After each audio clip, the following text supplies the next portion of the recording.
नमस्कार, मैं हूं अनुराग चड्ढा। इनसाइड विद अनुराग में आपका स्वागत है।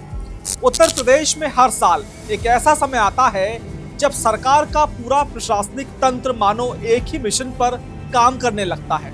मुख्यमंत्री लगातार समीक्षा बैठकें करते हैं। मुख्य सचिव से लेकर डीजीपी तक हर जिले की तैयारियों पर नजर रखते हैं। पड़ोसी राज्यों के साथ साथ समन्वय बैठकों का दौर शुरू हो जाता है। पुलिस, ट्रैफिक, स्वास्थ्य, नगर विकास, बिजली, परिवहन, आपदा प्रबंधन, खुफिया एजेंसियां, हर विभाग एक साथ सक्रिय हो जाता है। दिलचस्प बात यह है कि यह किसी चुनाव की तैयारी नहीं होती, यह किसी वीवीआईपी दौरे की भी तैयारी नहीं होती और ना ही यह किसी अंतर्राष्ट्रीय सम्मेलन की सुरक्षा व्यवस्था होती है। यह तैयारी होती है कांवड़ यात्रा की। यही वो समय होता है जब उत्तर प्रदेश की शासन व्यवस्था की सबसे कठिन परीक्षा शुरू होती है। इस बार भी कुछ ऐसा ही हो रहा है, लेकिन एक बात अलग है। इस बार सरकार ने केवल तैयारियों की समीक्षा नहीं की है, बल्कि अपने लिए एक सार्वजनिक लक्ष्य भी तय किया है। 0 इंसिडेंट, 0 एक्सीडेंट। सरकारी भाषा में यह एक लक्ष्य है, लेकिन प्रशासन की भाषा में यह एक प्रतिबद्धता है। और जनता की नजर से देखें तो यह एक ऐसा वादा है जिसकी परीक्षा अगले कुछ दिनों में करोड़ों श्रद्धालुओं के बीच होने वाली है। नमस्कार, मैं हूं अनुराग चड्ढा और आप देख रहे हैं अनुराग न्यूज एनालिसिस। आज हम यह चर्चा नहीं करेंगे कि कितने पुलिसकर्मी तैनात किए गए या कितने ड्रोन उड़ाए जाएंगे। ऐसी जानकारी आपको हर समाचार बुलेटिन में आसानी से मिल जाएगी। हम एक अलग सवाल पूछेंगे, आखिर ऐसा क्या बदल गया कि उत्तर प्रदेश सरकार ने इस बार 0 इंसिडेंट, 0 एक्सीडेंट को अपना सबसे बड़ा मिशन बना लिया। इस सवाल का जवाब सिर्फ इस साल की तैयारियों में नहीं, बल्कि कांवड़ यात्रा के बदलते स्वरूप में छिपा हुआ है।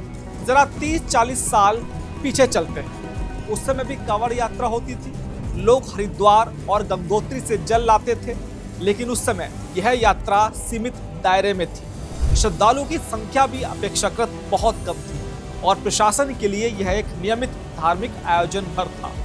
फिर समय बदला, सड़कें बेहतर हुई, देश में हाईवे का नेटवर्क बढ़ा, धार्मिक पर्यटन का विस्तार हुआ, स्थानीय समितियां और सेवा शिविर बड़ी संख्या में बनने लगे और देखते ही देखते कांवड़ यात्रा का स्वरूप बदल गया। आज यह केवल एक धार्मिक परंपरा नहीं है, यह दुनिया के सबसे बड़े वार्षिक धार्मिक आयोजनों में से एक मानी जाती है। सावन के दिनों में करोड़ों श्रद्धालु उत्तराखंड से गंगाजल लेकर उत्तर प्रदेश, हरियाणा, दिल्ली, राजस्थान और अन्य राज्यों की ओर लौटते हैं। अकेले पश्चिमी उत्तर प्रदेश के कई जिले इस यात्रा के सबसे महत्वपूर्ण मार्ग बन जाते हैं। यहीं से सरकार की चुनौती शुरू होती है, क्योंकि किसी एक शहर में लाखों लोगों की भीड़ संभालना और बात है, लेकिन सैकड़ों किलोमीटर लंबे मार्ग पर कई दिनों तक लगातार चलती हुई करोड़ों लोगों की आवाजाही को सुरक्षित, व्यवस्थित और सुचारू बनाए रखना बिल्कुल अलग चुनौती है। कल्पना कीजिए, एक तरफ पैदल चल रहे हैं लाखों श्रद्धालु, दूसरी तरफ स्थानीय लोगों की रोजमर्रा की जिंदगी, राष्ट्रीय राजमार्गों पर ट्रैफिक, अस्पतालों तक पहुंचने वाले मरीज, दूध, सब्जी और आवश्यक वस्तुओं की सप्लाई, और इसी बीच मौसम की अनिश्चितता, सड़क दुर्घटनाओं का जोखिम, सोशल मीडिया पर फैलने वाली अफवाहें और किसी छोटी सी घटना के कुछ ही मिनटों में राष्ट्रीय खबर बन जाने का खतरा। यही वजह है कि आज कांवड़ यात्रा केवल एक धार्मिक आयोजन नहीं रही, यह governance, crowd management, intelligence, traffic engineering, digital monitoring और इंटर स्टेट कोऑर्डिनेशन, इन सभी की संयुक्त परीक्षा बन चुकी है। इसी कारण इस बार यूपी सरकार ने अपने अधिकारियों से सिर्फ सुरक्षा व्यवस्था सुनिश्चित करने को नहीं कहा, सरकार ने उनसे एक परिणाम मांगा है, 0 इंसिडेंट, 0 एक्सीडेंट। लेकिन क्या ऐसा लक्ष्य वास्तव में हासिल किया जा सकता है, या फिर यह लक्ष्य सुनने में जितना सरल लगता है, जमीन पर उतना ही कठिन है? इस सवाल का जवाब समझने के लिए पहले ये जानना जरूरी है कि पिछले 3 दशकों में कांवड़ यात्रा का स्वरूप आखिर बदला कैसे और क्यों आज इसे यूपी सरकार का सबसे बड़ा धार्मिक प्रशासनिक अभियान माना जाता है। अगले हिस्से में मैं इतिहास नहीं सुनाऊंगा, बल्कि कांवड़ यात्रा के बदलते सामाजिक, प्रशासनिक और राजनीतिक स्वरूप की कहानियां बताऊंगा। यही पूरे वीडियो की गहराई बनाएगा। एक सवाल और है जो शायद इस पूरी कहानी का सबसे महत्वपूर्ण सवाल है। अगर कांवड़ यात्रा सदियों से हो रही है, तो फिर यह उत्तर प्रदेश की सबसे बड़ी प्रशासनिक चुनौती पिछले कुछ दशकों में ही क्यों बनी? इसका जवाब सिर्फ श्रद्धालु की बढ़ती संख्या में नहीं छिपा है, बल्कि असल बदलाव यात्रा के स्वरूप में आया है। करीब 3-4 दशक पहले कांवड़ यात्रा मुख्यतः स्थानीय या क्षेत्रीय धार्मिक परंपरा थी। लोग छोटे छोटे समूहों में गंगा जल लेकर लौटते थे। रास्ते सीमित थे, संसाधन भी सीमित थे और यात्रा की गति भी अलग थी। लेकिन फिर भारत बदलने लगा। राष्ट्रीय राजमार्गों का विस्तार हुआ, गांव-गांव तक सड़कें पहुंची, आर्थिक स्थिति बेहतर हुई, धार्मिक आयोजनों का सामाजिक प्रभाव बढ़ने लगा और सबसे महत्वपूर्ण सूचना क्रांति ने इस यात्रा को पूरे उत्तर भारत की सामूहिक पहचान का हिस्सा बना दिया। आज हरिद्वार से गंगा जल लेकर लौटने वाला श्रद्धालु सिर्फ अपने गांव का प्रतिनिधि नहीं होता, वह लाखों लोगों के उस प्रवाह का हिस्सा होता है जो कई राज्यों की सीमाएं पार करता है। यहीं से प्रशासन की चुनौती शुरू होती है।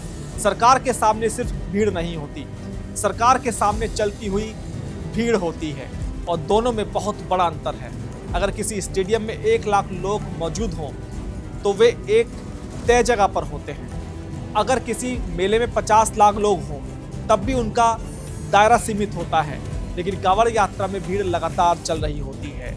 आज मेरठ, कल गाजियाबाद, फिर नोएडा, फिर बुलंदशहर और उसके बाद अलग अलग दिशाओं में फैलती हुई लाखों की संख्या। यानी चुनौती किसी एक स्थान की नहीं बल्कि पूरे नेटवर्क की होती है। यही वजह है कि उत्तर प्रदेश सरकार इस यात्रा को सिर्फ पुलिस का मामला नहीं मानती। यह एक होल ऑफ गवर्नमेंट ऑपरेशन बन चुका है।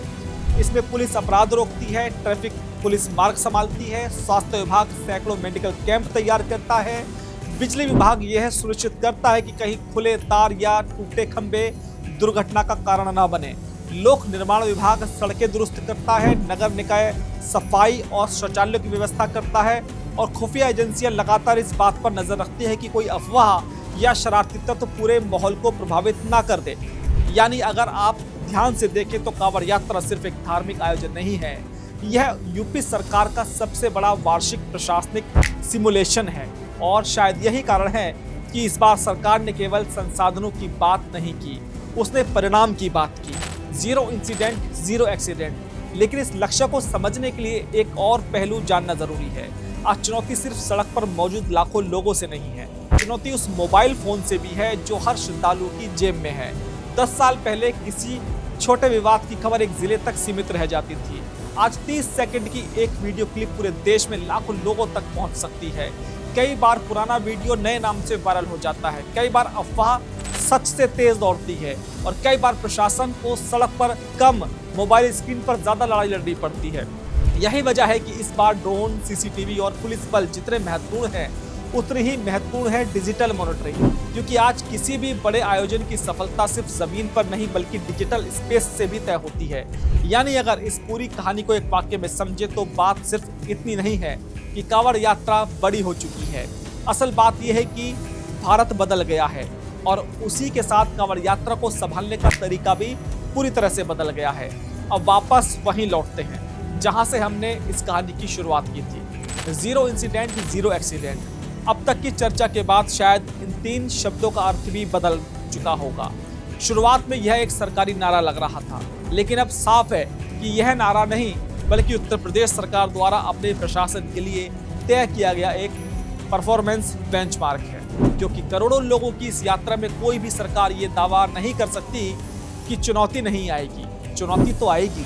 कहीं मौसम अचानक बदल सकता है, कहीं ट्रैफिक का दबाव उम्मीद से ज्यादा हो सकता है, कहीं स्वास्थ्य संबंधी आपात स्थिति बन सकती है, तो कहीं सोशल मीडिया पर फैली एक झूठी सूचना भी अनावश्यक तनाव पैदा कर सकती है।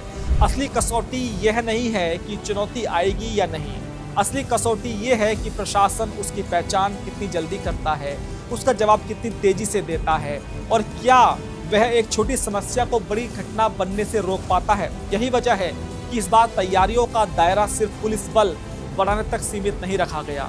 ड्रोन निगरानी, CCTV network, integrated control room, medical response, traffic diversion, अंतर्राष्ट्रीय समन्वय और सोशल मीडिया मॉनिटरिंग, इन सबको एक रणनीति का हिस्सा बनाया गया है। इसका उद्देश्य सिर्फ घटना होने के बाद कार्रवाई करना नहीं बल्कि घटना होने से पहले उसे रोकना है। दरअसल आधुनिक प्रशासन की सफलता का पैमाना भी यही है। पहले व्यवस्था का मूल्यांकन इस आधार पर होता था कि घटना के बाद प्रशासन ने क्या किया, आज मूल्यांकन इस आधार पर होता है कि घटना होने ही क्यों दी गई। यही सोच जीरो इंसिडेंट जीरो एक्सीडेंट के पीछे दिखाई देती है। लेकिन इस कहानी का एक दूसरा पक्ष भी है। इतने विशाल आयोजन की सफलता सिर्फ सरकार तय नहीं करती, उतनी ही बड़ी भूमिका समाज की भी होती है। अगर श्रद्धालु प्रशासन द्वारा तय किए गए मार्गों का पालन करें, अफवाहों पर भरोसा ना करें, स्थानीय लोग सहयोग करें, वाहन चालक धैर्य रखें और सोशल मीडिया का जिम्मेदारी से इस्तेमाल हो, तो वही व्यवस्था जो कागज पर बनी है जमीन पर भी सफल होती है। यानी यह सिर्फ सरकार का मिशन नहीं है, यह करोड़ों लोगों की साझी जिम्मेदारी भी है। और शायद इसी वजह से कांवड़ यात्रा को केवल धार्मिक आयोजन कह देना उसकी वास्तविकता को छोटा कर देना होगा। यह आस्था का उत्सव है, यह करोड़ों लोगों की परंपरा है, लेकिन साथ ही यह भारत के सबसे बड़े पब्लिक एडमिनिस्ट्रेशन ऑपरेशंस में से भी एक है। यही कारण है कि हर साल इसकी सफलता या विफलता सिर्फ धार्मिक दृष्टि से नहीं बल्कि प्रशासनिक दृष्टि से भी देखी जाती है। जब यात्रा समाप्त होगी तब लोग सिर्फ ये याद नहीं रखेंगे कि कितने श्रद्धालु आए थे, वे यह भी देखेंगे कि क्या व्यवस्था बनी रही, क्या सड़कें चलती रही, क्या आपातकालीन सेवाएं समय पर पहुंची, क्या राज्यों के बीच समन्वय सफल रहा और सबसे महत्वपूर्ण क्या उत्तर प्रदेश सरकार अपने उस सार्वजनिक लक्ष्य पर खरी उतर पाई जिसे उसने यात्रा शुरू होने से पहले पूरे देश के सामने रखा था। जीरो इंसिडेंट जीरो एक्सीडेंट, शायद यही इस पूरी कहानी का सबसे बड़ा निष्कर्ष है। कांवड़ यात्रा हर साल आती है, लेकिन हर साल इसके साथ उत्तर प्रदेश सरकार की एक नई परीक्षा भी शुरू होती है। इस परीक्षा में प्रश्न पत्र पहले से तय नहीं होता, हर दिन नए सवाल सामने आते हैं और हर दिन उसका जवाब भी उसी दिन देना पड़ता है। इसलिए कांवड़ यात्रा को सिर्फ श्रद्धा की यात्रा कहना अधूरा होगा। यह आस्था की भी यात्रा है, व्यवस्था की परीक्षा भी है और सुशासन की सबसे कठिन वार्षिक कसौटियों में से एक भी।